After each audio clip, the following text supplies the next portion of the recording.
That's not the first nor will be the last time somebody does that. Man, shut up, bitch.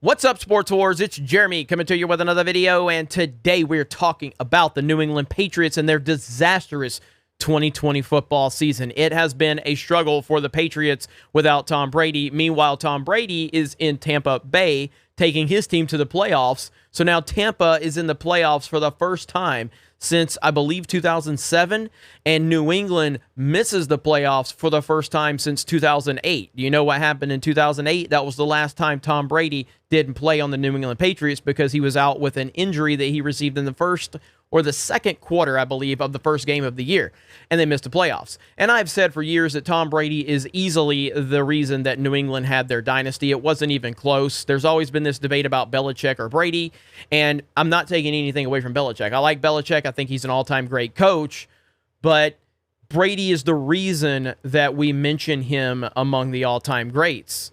Brady's the reason. It's not Belichick. It was never Belichick's system. Brady is the system, and that has been proven. There is no doubt about it at this point. There's no other argument that can be had. You are clearly delusional if you're still trying to make that argument. But before the season began, there was an article from WEEI, I believe, and it was talking to Cam Newton. They were talking to Cam Newton, and Cam Newton talked about the skepticism surrounding him coming to New England and how he said that was all based on racial stereotypes. And when I read that article here on this channel early in the season, I said the problems are already starting. Like, this is why Tom Brady was so important to this franchise. He didn't bring these nonsensical issues into the locker room. He was a leader on and off the field. He took pay cuts to make the team better. He was coachable. He was obviously a great player on the field. He brought every single thing to the table that you needed. And from the moment Cam Newton has got there, he has been a problem. Distraction after distraction after distraction.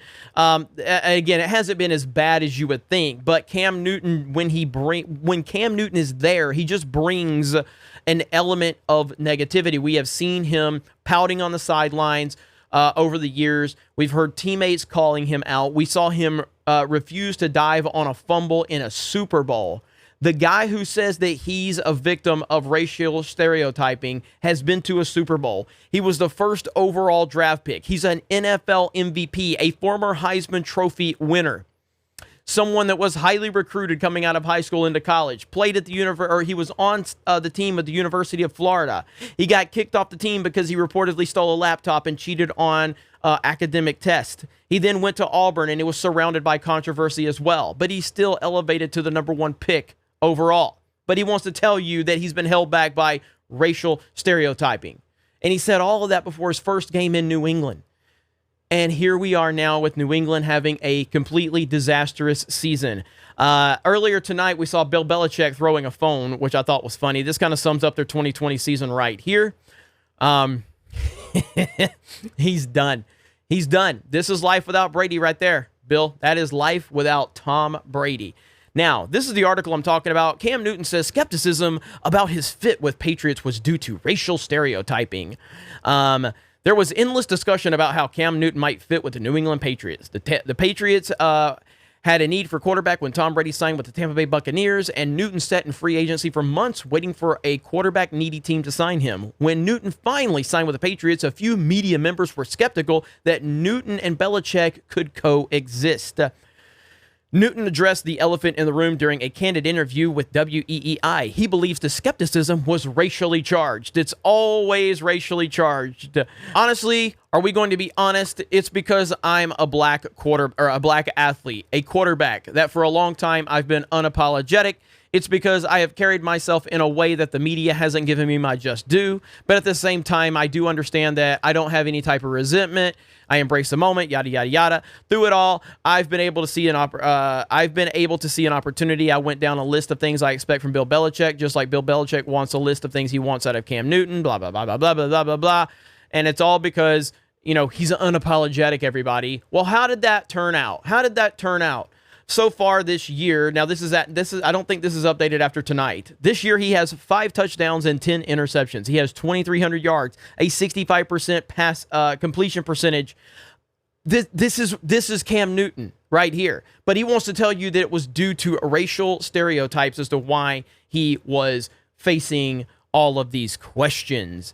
And I continue to say, this is what you deserve, Bill Belichick. You had Tom Brady. You had the greatest quarterback of all time, the greatest football player of all time, and you didn't give him what he wanted. The New England Patriots would be in the playoffs right now. They would probably, win the AFC East again. But again, that's another argument I keep hearing. It's just the AFC East. That's why Brady dominated. Yet the last time he was out, they didn't win the AFC East.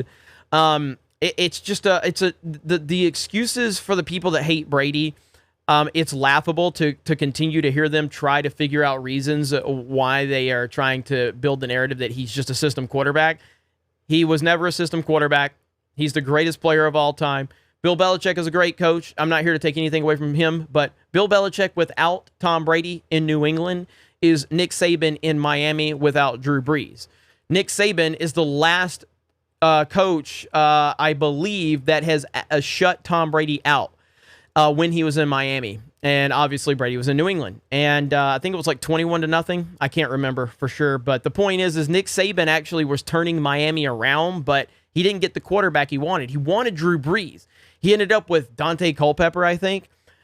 And ultimately, that's how Belichick has performed when Brady's not his quarterback. If you go back to his years in Cleveland, and I hear a lot of people say, oh, well, he was in Cleveland. When Belichick was in Cleveland, the Cleveland Browns were a respectable franchise. At that point in time, the Browns were not the Browns we've known for the last 20 years. The Browns were a respectable franchise back then. And Belichick had, I believe, one winning season, won one playoff game. And then he came to New England, had a losing record with Drew Bledsoe as his quarterback. Drew Bledsoe goes down in the third season. Tom Brady takes over, and they become the greatest dynasty in the history of sports. It's just simple. All you have to do is pay attention. I hope that the Patriots get back on track next year. I hope they move on from Cam Newton. And maybe they've learned their lesson now, and that's a tough lesson for them to learn, but it was necessary. It was always necessary because the debate was always there. Brady or Belichick? Brady or Belichick? There's no more debate. It's over. It was Brady. It's always been Brady, and there's no argument left. You guys have a great day. Thank you very much for checking out this video, and we will talk to you later.